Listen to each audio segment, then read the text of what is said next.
Hello everyone, welcome back to my YouTube channel Bidin blog. I hope guys all are doing well. So lwgwpwr दिनैनि गोदान video बयखौबो आंनि गोसो गोरबोनिफ्राय बरायहरनाय थाबाय। आसा खालामो गासिबो मोजाङै दं। ओमफ्राय भिडियो लाबोया गोबाव जाबायमोन आरोना लोगोफोर टाइमखौनो मोनाखैमोन भिडियो बानायनो एसे बिजियाव दंमोन आङो। ओमफ्राय दिनै जों सिक्किमाव बेरायनो थांगोन आरोना लोगोफोर सानबा 6 दिनसो जागोन जोङो। ओमफ्राय बबे जायगायाव बेरायहैयो नोंथांमोना भिडियोआव नुबाय थागोन आरोना। बिदिब्ला भिडियोखौ स्टार्ट खालामदिनि। Let's go. स' लwgwpwr दायो रेडि जाजोबखाबाय आरोना। ओमफ्राय थांसैल' जोङो नायलांबाय थादोल' जोबजासिम। लwgwpwr दायो जों निउ बङाइ स्टेसन मोनफैबाय। ओमफ्राय ट्रेना फैथ'वाखै आरोना टाइम एसे दंबावो। ट्रेना 8:30आवसो फैगोन आरोना। ओमफ्राय 1 आवारसो टाइम दंबावो। ओमफ्राय नायलांबाय थादों नोंथांमोना जोबजासिम। ट्रेना फैसिगोन आरोना लोगोफोर जोंनाबो।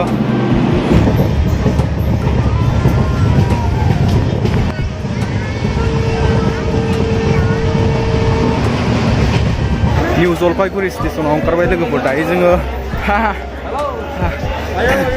नंगौ हिमालय फंबाय।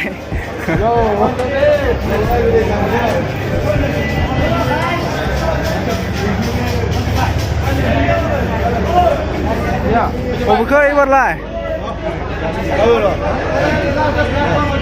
बाइकआ अयथासार bike parking.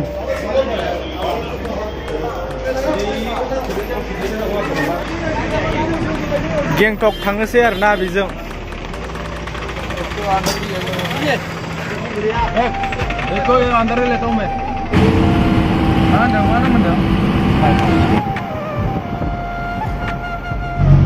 Gangtok 38 That's in 115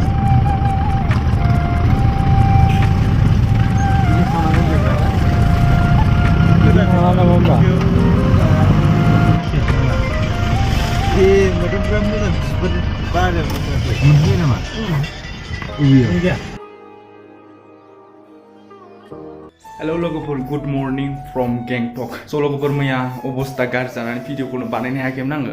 माला हटेल मोनफैगोन सानदोंमोन। ओमफ्राय दिनै जोङो नर्थ सिक्किमाव थांसै गेंटकनिफ्राय। हटेला बहुत मोजां आरोना लोगोफोर। नै साब्रै उन्दुजायो बेयाव। ओमफ्राय बाथरुमाबो बिराद मोजां आरोना। बरियाखा।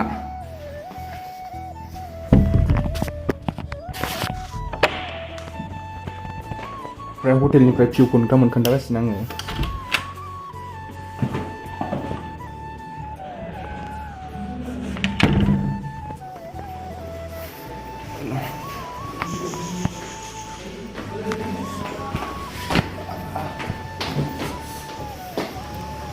भिउआ बरिया आरोना लोगोफोर। नै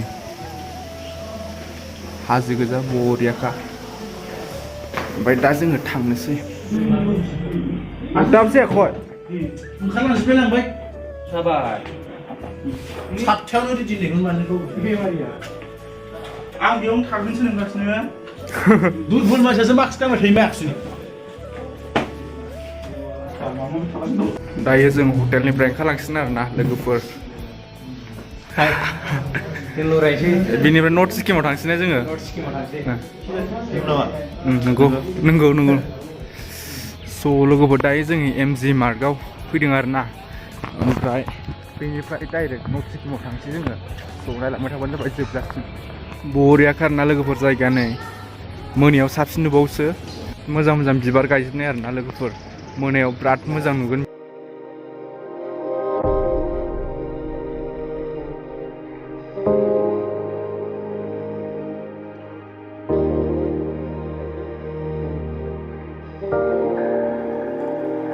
लwgwpwr दायो जोङो ब्रेकफास्ट खालामनो नागिरदों आरोना।